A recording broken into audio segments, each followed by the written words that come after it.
Good evening, everyone. Good evening. So the topic tonight is hospitality, and I gave this talk last week to Akiba Roshi's group online, and it was quite different because everything had to be translated into Japanese. So I didn't say everything that I thought I would say, but it was a rich discussion nevertheless. So when I first went to Japan, it became very obvious that the culture itself is imbued with a sense of hospitality. There it's called omotonashi, and it is deeply embedded in the culture that it open itself and be kind and courteous to everyone in all kinds of situations. And so it becomes very apparent even on traveling on the train. If you travel on the fast train, there is always a food cart that comes around. And when the food cart enters your car, typically a young woman is doing this work. She immediately says, "Irashaimase, welcome," and she gashos and she bows to the entire train car, and then of course goes about serving the train car. So all of these attitudes and actions are very, very apparent. If you enter a store, there are typically young women again assigned at the door, "Irashaimase," as you enter, welcome, welcome, "Irashaimase," wherever you go, you hear "Irashaimase." So this omotenashi, this hospitality is seen everywhere. And it means something even deeper than what we mean by the hospitality industry. It has a very deep meaning because it includes all of the history and the richness in the various arts. If you are traveling on the big train, if you're on the platform before the train arrives, you see this monstrous train coming through and these little windows, they're about like this, but there's a flower arrangement on the dashboard of the train. Always a fresh, on any train, there's always a flower on the driver's dashboard. And the tea ceremony, of course, is something that also exhibits this sense of hospitality, this welcoming in, this caring for you, serving you tea. And typically this practice started for people who were on a journey somewhere, and they would have the opportunity to stop, same as we do with our rest stops, a little different with the car today, but you would sit down and take some time to enjoy tea, and there would always be a piece of art, something like this, and a flower arrangement that you would admire, and that would be part of the omotenashi hospitality of the tea ceremony. But it's a very old practice, and it's not just in Japan. I mean, every culture has some form of omotenashi. Japan is a high level more than any other culture I've been in, and so it's famous for that.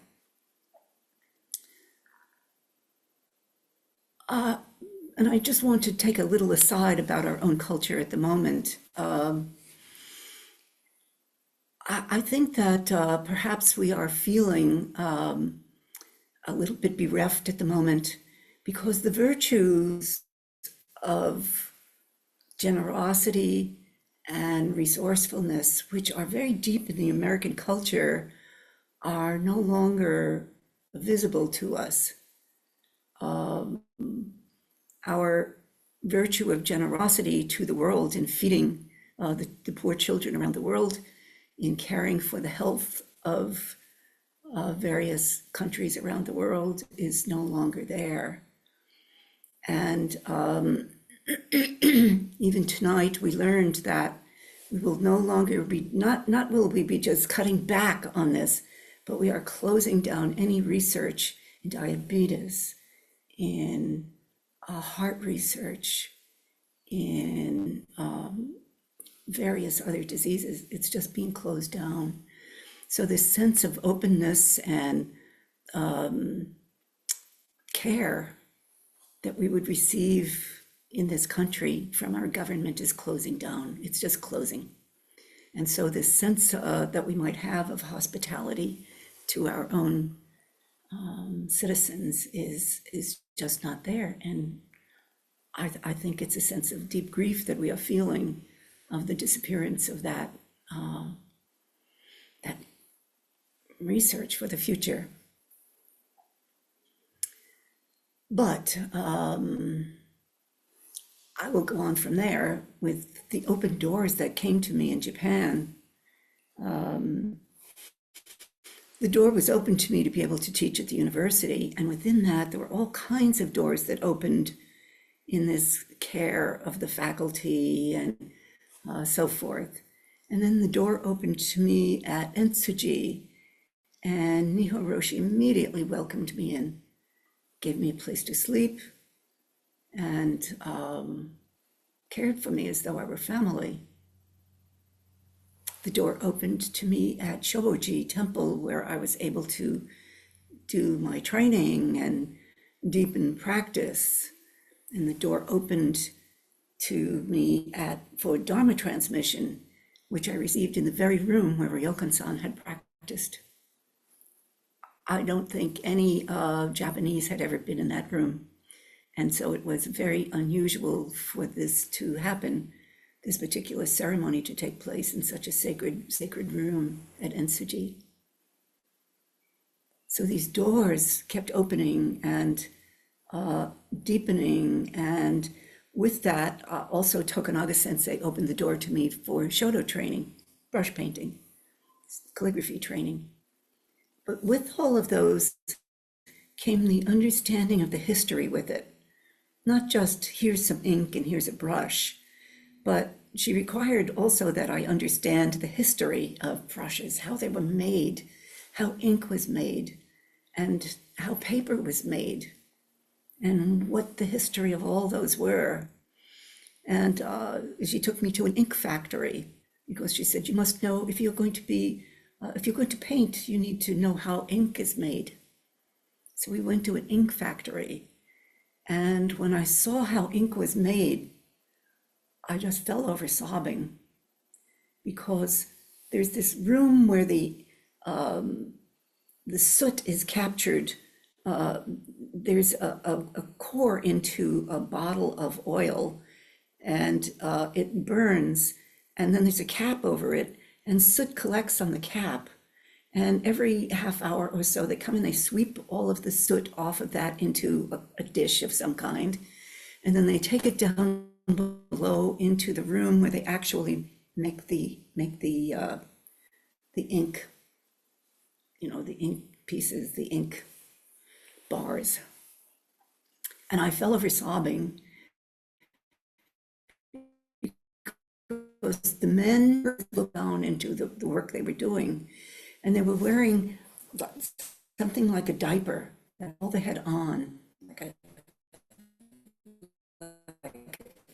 not a bathing suit, it's kind of like a diaper. And that's all they were wearing, and they were pitch black.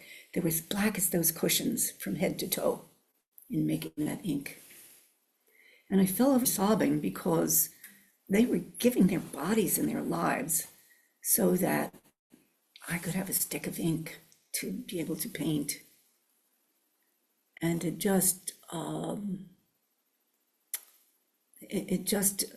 was an extraordinary moment. When I think about it, I nearly weep that I don't know that they could ever overcome it's so hard to get that ink out of your skin once you get it into your skin.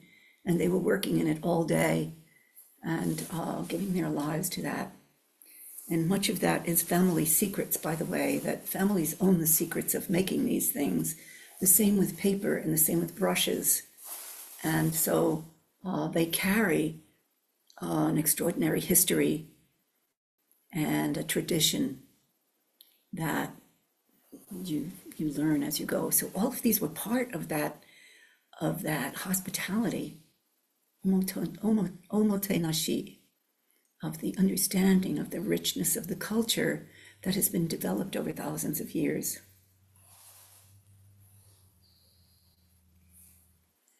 So we have a cultural hospitality. We do have it individually in this country. We do have it in various places, of course we do. But there's a really deep culture that is so much older than we can imagine. And we're not quite there yet. But that's the cultural part of hospitality that we all live in every day. There's various pieces of hospitality wherever we go, actually. Not so apparent, but it's there. But then there's the question of the hospitality of our practice and the hospitality of Sōtō Zen and the hospitality of just Zen itself. Well, certainly here, anybody can walk in the door.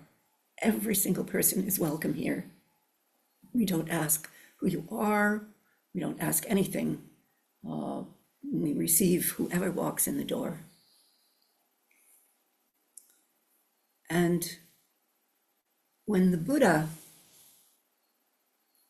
first gave us the robe and gave us this practice, he took an udumbara flower. The udumbara flower is something that only blooms once every 500 years. It is this very, very rare blossom that opens so rarely, once every 500 years. And it opens, and the Buddha held up the udumbara flower, and Makakasho, right there among the people, he smiled. And then Buddha gave the udumbara flower to Makakasho, in a sense saying that you now give this awakening to the whole world, not I alone have had this awakening, but this awakening belongs to everyone. It is for the whole world, and I give this to you. And with that, we have the true opening of hospitality. We have the true opening of the reception of awakening, of the recognition of Buddha nature to everyone, not just priests in those times, everyone. And it is everywhere. And so this Menju is the transmission of the Dharma. Menju, the face-to-face transmission of the Dharma. And it must be face-to-face. We sense the student and teacher face each other and recognize Buddha nature in one another. And in that moment that happens, they walk through one another and stand back to back. And you don't know who is the teacher or who is the student, or those meanings disappear in that recognition of Buddha nature. And so this Menju, face-to-face transmission, is the true meaning of hospitality, of Zen practice. It's the true open door to everyone. And there's a little story about Shakyamuni Buddha. He was sitting zazen one night, and it got very, very cold. And it got so cold that you could hear the bamboo crack. I don't know if you've ever heard such a thing, but you hear it up north in Japan, and it's awful sound. It's like firecrackers going off, and just this cracking that happens. It's so bitter cold. The bamboo then cracks open. It stands still, but it just gets that crack in it that you see on the bamboo piece that's on the altar in the foundation, in the founder's hall. So the bamboo started cracking. It was that cold. So the Buddha put on his five robe okesa. And then through the night, it got colder and colder. So he took his 7-robe okesa and he put that on top of that. And it got colder and colder and colder. So he took his very, very big robe. We sewed one for Nihoroshi. It was 28 panels. And then Buddha wrapped himself in the 28 panels. And he said, I hope in the future, all monks understand that the okesa is the true covering, is the true warmth of the Dharma. And so Shakyamuni Buddha gave us this robe that we wear, and it is the true hospitality of the Dharma. After you receive this, you know if you sit without it, it feels very chilly. You feel really cold. You feel really strange sitting zazen without it.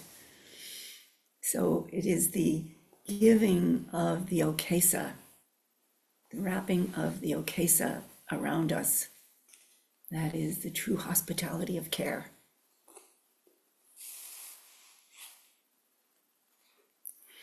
So I had the open door also to Ryokan-san, who's sitting here on this altar behind me on my left. And that door opened and opened and opened, because at Ensuji, that is where Ryokan-san trained as a monk. And so the deepening of being friends with Ryokan-san, as it were, happened because of Dharma transmission, Nenju, face-to-face transmission in that room where he trained. I mean, the atmosphere is, I can't explain it. And nobody gets to go in there particularly. So it was very lifetime experience to be in that situation. And I had a really interesting experience with Ryokan-san. After I'd been in Japan a while, I was still teaching at the university, and I decided to go up to Niigata during one of the vacation times.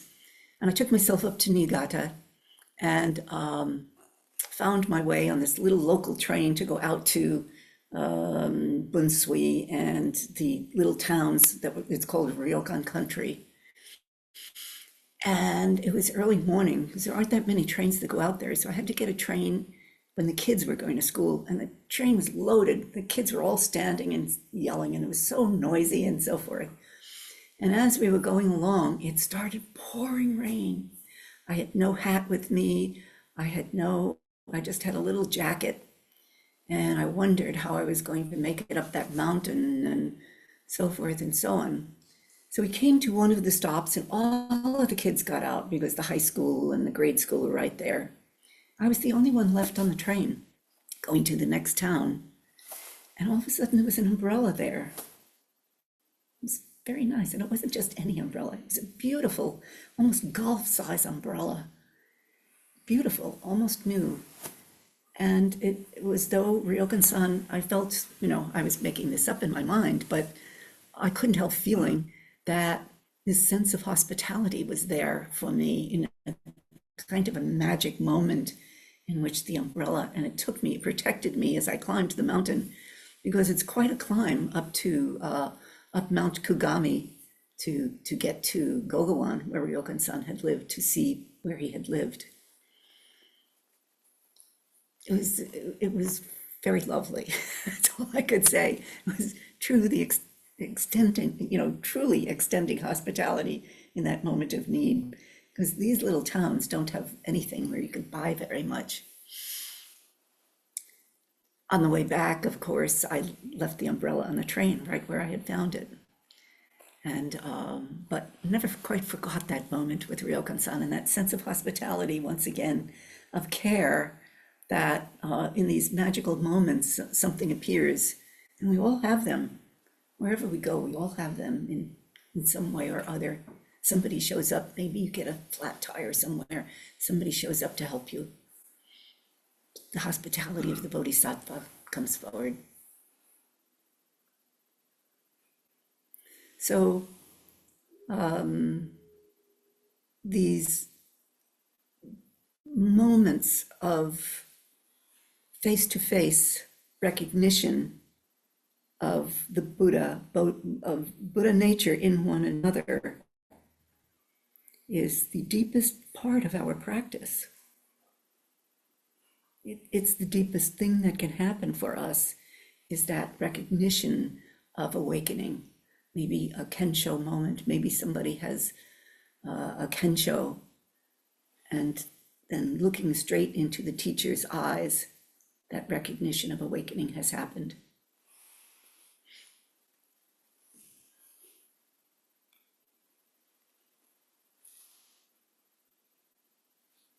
So that's the true hospitality of Zen, that we recognize Buddha nature in one another, and we are completely received, completely recognized, whole Dharma door wide open to us.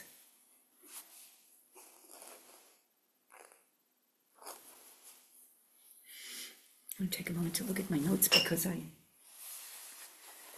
don't know whether I said everything that I wanted to say.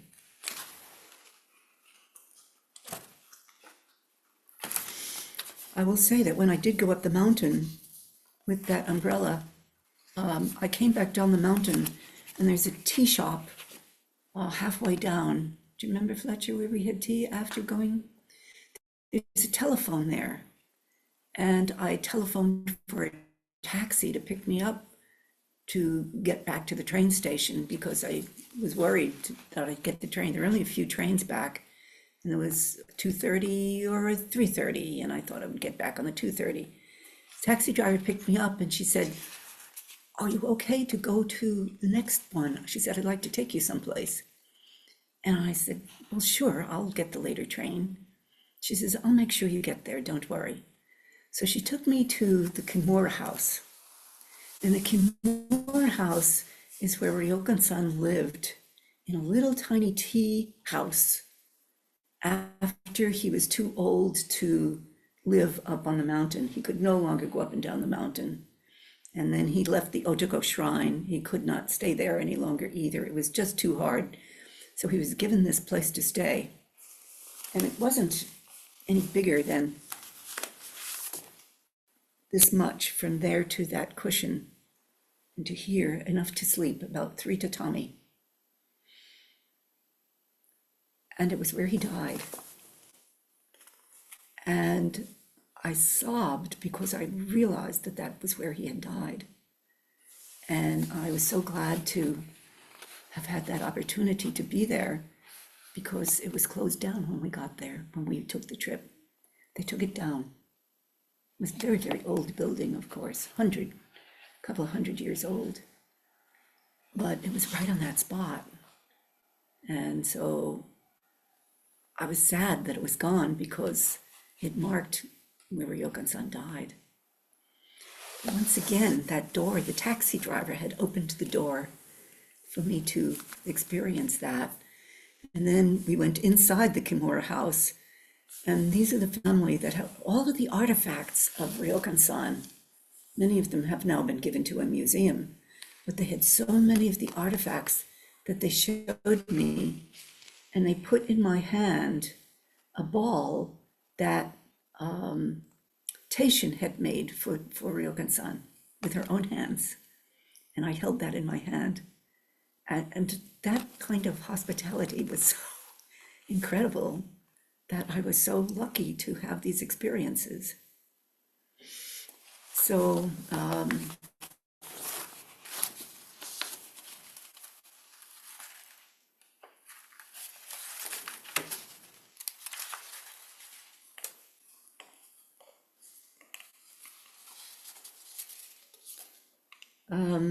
so the other thing that I mentioned, we do not have a record of exactly an awakening moment with Ryokan-san. We talk about a slow blossoming of awakening with Ryokan-san. And yet we do recite in his poems this one, true all the seasons have moonlit nights. I think there's a line in that particular poem that expresses his real awakening. So true, all the seasons have moonlit nights, but here's the best night to see the moon. The hills never so aloft, the streams never so clear. In the infinite blue of autumn sky flies a disk of light. Neither light nor gloom is graced with a life of its own. The moon and the earth are one, and myself one with them. The boundless sky above, and autumn chill on my skin. I stroll about low hills, leaning upon my priceless cane. Quiet night has held firm the flitting dust of the world. The bright moon alone pours streams of all about me. I minded not if another like-minded is also admiring it, or if the moon deigns to look on others as well as on me. Each year as autumn comes, the moon will shine as before, and the world will watch it, will face it till eternity. Sermons at Mount Ryokan, lectures in the Vale of Sōtō were teaching so precious the audience needed the moon. My meditation under the moon lasts till the ripest night. The stream has hushed its cry, dew lies thick everywhere. Here's the line. Who among the moon viewers will have the prize? Who will reflect the clearest moon in the lake of his mind? To me, that is the recognition of Ryokan's true awakening. To understand the moonlight of awakening and the lake, the quiet lake of his mind. And that particular line, I think, is so deeply precious in understanding Ryokan's mind. And then he goes on to say, reflect clear and awaken. Surely you've all heard of that.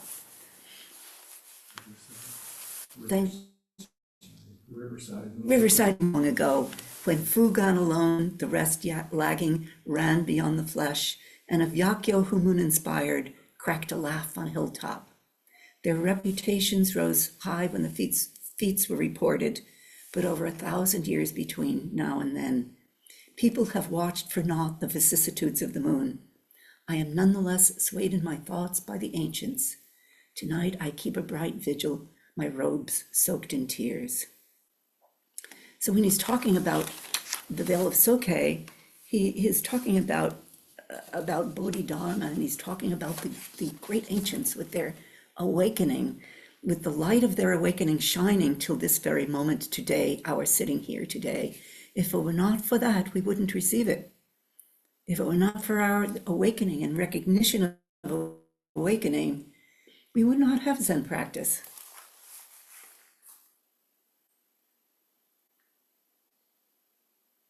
We would not have that great extension of the hospitality of Zen.